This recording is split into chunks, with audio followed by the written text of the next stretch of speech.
Welcome to Eagle News Canada. I'm Archie Rose, the TV Dad. Here are today's top stories. Palestinian protesters clash with Israeli forces on Land Day. Iraqi forces say Islamic State militants are cornered as they edge closer to Old City. Federation to cover NHL costs at the 2018 Winter Games. Relatives of missing South Korea ferry victims hope to find bodies. Now for the story. Palestinian protesters clashed with Israeli soldiers during rallies commemorating the 41st anniversary of Land Day. Scores of protesters gathered on the outskirts of the Palestinian city of Nablus in the West Bank, where they waved Palestinian flags and drove tractors through the fields. Some hurled stones at Israeli security forces, who fired tear gas canisters and arrested some of the demonstrators. A similar demonstration took place at the West Bank town of Bejalah. In the Hamas-controlled Gaza Strip, some took to the fields near the border with Israel to protest, while others enjoyed artworks, some showing Israeli settlements which Palestinians consider as a grab of land they want for a future state.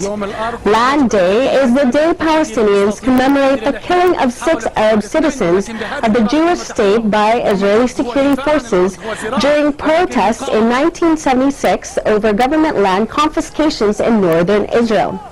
Israeli Arabs make up around 20% of the country's 8 million strong population. Iraqi forces battling Islamic State on the edge of the Old City in Mosul said they are cornered and have suffered huge losses in fighters and equipment.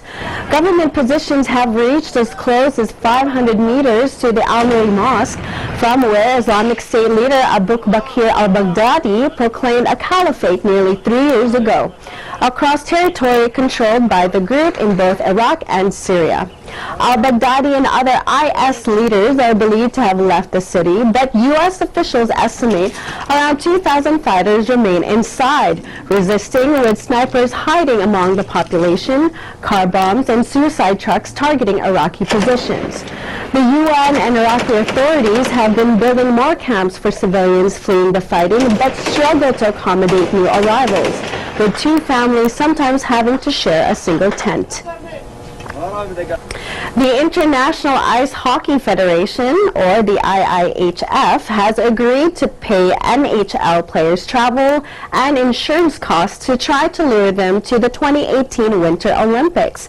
But the International Olympic Committee, or the IOC, said team owners have set more commercial demands.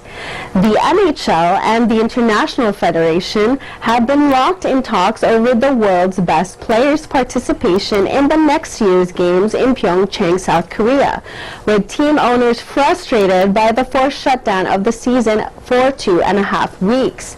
Recent Winter Olympics have been preceded by the question of whether NHL players will take part, with negotiations often continuing right up to the eve of the event. The IOC had covered those costs for the last 5 games, but said it would no longer do so for 2018. The IIHF stepped in and clearly hopes that a contribution that could run to up to $20 million will help resolve the situation. For handling over a talent pool with contracts valued at $3.5 billion, the NHL is seeking something akin to IOC top sponsor status, which would allow the league to market the Winter Games on its platforms. IOC spokesman Mark Adams said talks between the NHL and the IIHF were ongoing, but the IOC would not be treating the NHL team owners any differently than other international sports federations it deals with. Several players have said that they will compete in the Olympics regardless of the NHL's decision, and Japanese tire maker Bridgestone, which is both an IOC top sponsor and major NHL advertiser, is also trying to help push a deal forward. 3 years after South Korea's ferry disaster, family members of 9 missing victims are still holding out hope that their loved ones can finally be found. The ferry seawall was structurally unsound, overloaded, and traveling too fast on a turn when it capsized and sank during a routine voyage off the southwest coast on April 16, 2014. The accident killed 304 people, most of them children on a school trip. 9 people remain missing. Salvagers started to bring up the vessel, which had been lying on its side at a depth of 44 meters or 144 feet, and it reached Mokpo Port for inspection on Friday. Hong Hwan, the father of missing student Da Hyun, is living temporarily in a house near the port as he waits for the remains of his daughter. Another family member of missing passenger Kwon Ok Bok lost his younger brother, his sister-in-law, and his nephew. Kwon sold his house in Seoul to move closer to the salvage site, but has not given up in hope in finding them. Coming up, Canada beat Russia 8-3 to win Women's World Curling title. Prime Minister Justin Trudeau looks to make Canada a world leader in artificial intelligence research. Argentina suspends Canada's Barrick Gold over mining spill. Ford boosts research in Canada for connected cars. Eagle News Canada will return shortly. Welcome back. You are watching Eagle News Canada. Rachel Homan led the Canadian women's curling team to their first World Championship title since 2008, beating Russia 8-3 in Sunday's final. Canada, who has lost in 3 finals since their 2008 victory, won all 13 of their matches in Beijing. They had already beaten Russia, led by skip Anna Sidorova, in the playoff game on Friday, earning them a direct place in the final. Russia beat Sweden 9-3 in the semi-final to set up the gold medal match, Canada. But Homan and her teammates maintained the form that had taken them to the final, producing a composed performance when it mattered most and securing the 8-3 victory. Canada are the most successful nation in the history of women's curling, having won the world title 16 times and coming runner-up on a further 8 occasions. Russia has never won the title, but Sidorova will see this year's silver medal as a step in the right direction, having come third on 3 previous occasions. Prime Minister Justin Trudeau announced his hopes of making Canada a world leader in artificial intelligence and so-called deep learning research and development. The government would spend 40 million Canadian dollars on a new artificial intelligence research centre in Toronto, Ontario. The Ontario provincial government will also contribute $50 million to the new Vector Institute, which will be led by Jeffrey Hinton, a British-born Canadian cognitive psychologist and computer scientist at the University of Toronto who also works for Google. In its recent budget, Ottawa has also earmarked $125 million over 5 years to bolster clusters of scientists in Edmonton, Montreal, and Toronto devoted to the futuristic-sounding research that hopes to create machines that learn like humans. It is hoped that these will lead to collaborations and breakthroughs in artificial neural networks and algorithms that seek to mimic human brain functions. As well, the government aimed to broaden education in the field and create new AI research chairs at universities across the country. The field of artificial intelligence dates back to the mid-20th century when a group of scientists held the first conference devoted to the subject at Dartmouth College in the U.S. state of New Hampshire. Interest and investment in AI accelerated in the last decade, alongside advancements in robotics and automation. A 2013 University of Oxford study concluded that the 700 trades in the United States, 47% of them were likely to become automated. Argentina suspended Canadian mining company Barrick Gold after the firm admitted to a new spill at a mine in the Andes Mountains, its third in 2 years. Barrick said a pipeline at its Veladero gold and silver mine had sprung a leak the day before, spilling liquid used in the mining process. It insisted there were no toxic chemicals in the spill, but environmental groups called for the company to be banned. The governor of the western province of San Juan, Sergio Unac, ordered Barrick to halt metal separating operations until the pipeline is repaired.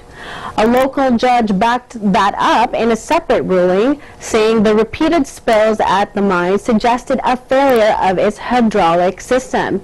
In September 2015, the Veladero mine was hit by a 1 million liter or 260,000 gallon spill of cyanide solution.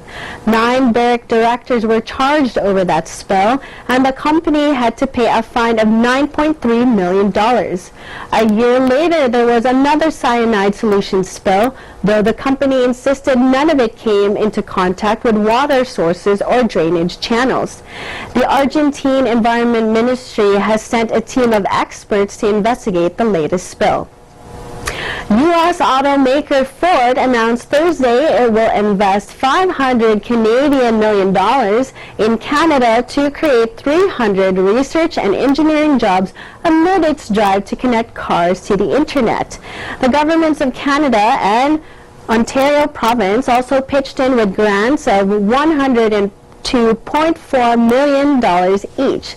The monies will go to support a new Ottawa lab focused on infotainment in vehicle modems, gateway modules that allow various vehicle systems to communicate with each other, driver assist features, and autonomous vehicles.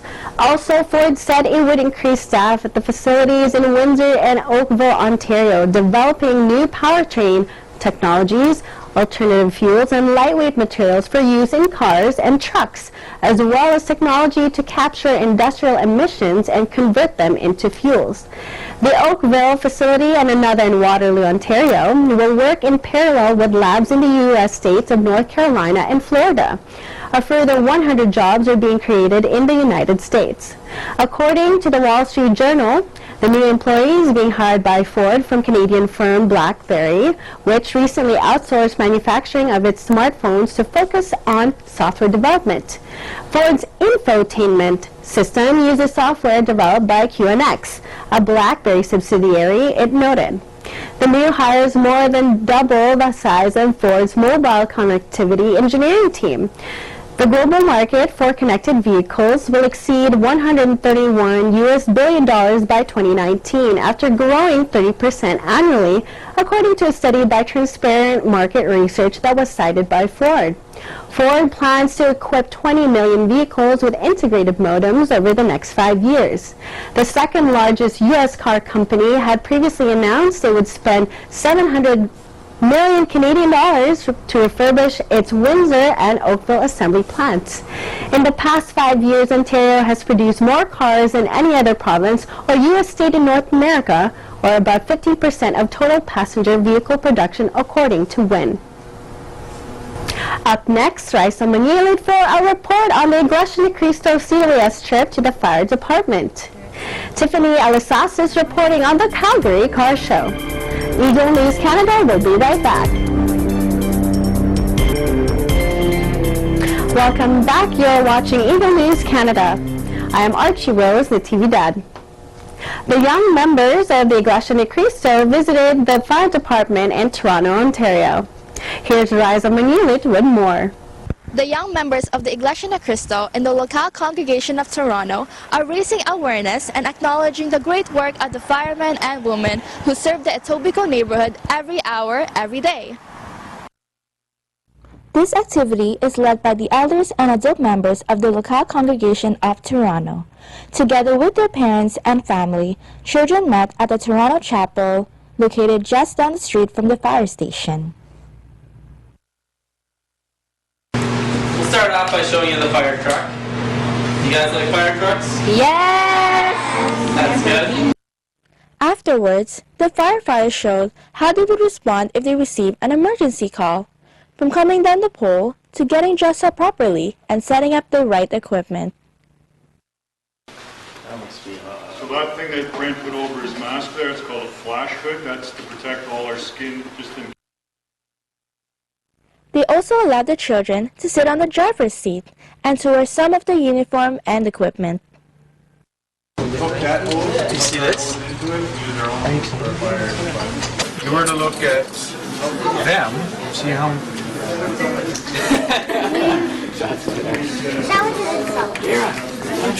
No. My mom said it. Look how far you have to lean forward.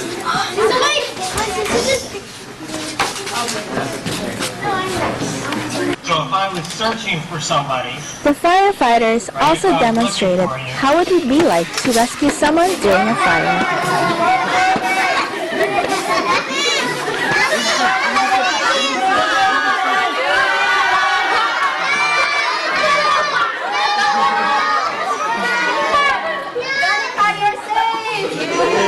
Oh, they enjoyed it. They enjoyed it very well. They saw what the fire truck looks like and what it's like inside. It's important to the Citizens organization because maybe in the future they would like to become firefighters. Oh, they felt happy. They were happy they were there. I got to go inside the fire truck. We went inside trucks, and my most favorite part of the tour is when we went to the fire truck. There are lots of cool gimmicks and things that we got to do in there. The most exciting part was when we got to carry the oxygen tank. It was really heavy. Not lots of people got to carry it, but it was still really fun. When the man carried me. The new thing I learned today was the parts of the fire truck. I learned that being a firefighter is not easy at all. It's very hard, and it takes lots of training to do.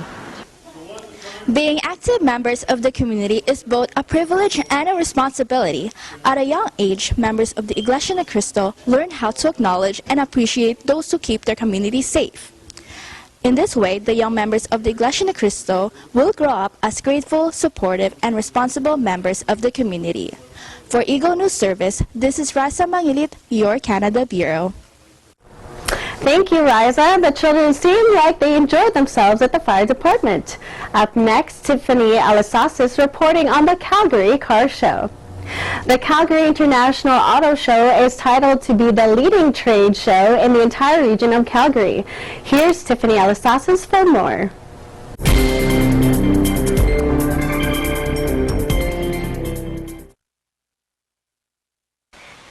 The Calgary International Auto and Truck Show was held at the BMO Center at Stampede Park from March 15th to the 19th. Many car manufacturers were entered to showcase their beautiful and awesome cars and trucks. At each booth, they provided games for individuals to win something cool. This event is attended by many family members and car lovers to enjoy some of their favorite cars. The cars that can be shown at this event range from exotic cars to sports cars to rare and expensive ones, electrical powered cars, trucks, and pickups.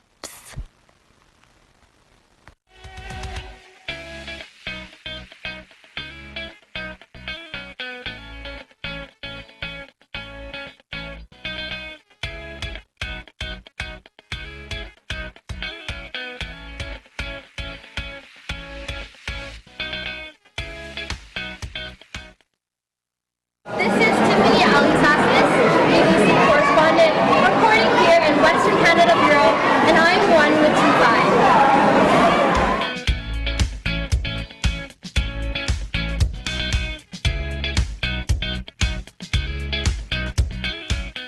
Thank you for watching Eagle News Canada. Visit our website at Eaglenews.PH. Follow us on Twitter at twitter.com/EagleNewsPH. I am Archie Rosatidat. I'm one with 25. See you next week.